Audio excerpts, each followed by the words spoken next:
নজর রাখবো পরবর্তী সংবাদে। আজ আগরতলা প্রেস ক্লাবে সাংবাদিক খেলোয়াড়দের জন্য জার্সি প্রদান করা হলো, জার্সি বিতরণ করা হলো। বালাজি হেলথ কেয়ার যারা জার্সি স্পন্সর করেছে সাংবাদিকদের খেলার জন্য, আজ প্রেস ক্লাবে বালাজি হেলথ কেয়ারের কর্তৃপক্ষ তুলে দিলেন এই সমস্ত জার্সি সাংবাদিকদের মধ্যে। কি বক্তব্য উঠে এসেছে আগরতলা প্রেস ক্লাবের সভাপতি জয়ন্ত ভট্টাচার্যের, শুনুন।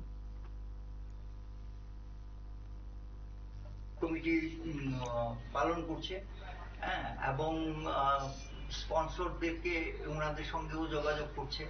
তো সমস্ত খেলাগুলো মানে খুব ভালোভাবে হচ্ছে। আমাদের একটা কমিটমেন্ট ছিল যে বাংলাদেশের সঙ্গে করব, কিন্তু এখন যে একটা অস্থির রাজনৈতিক অবস্থা চলছে বাংলাদেশে, তো তাদের সঙ্গে হবে কিনা আমরা এখনো নিশ্চিত হতে পারিনি।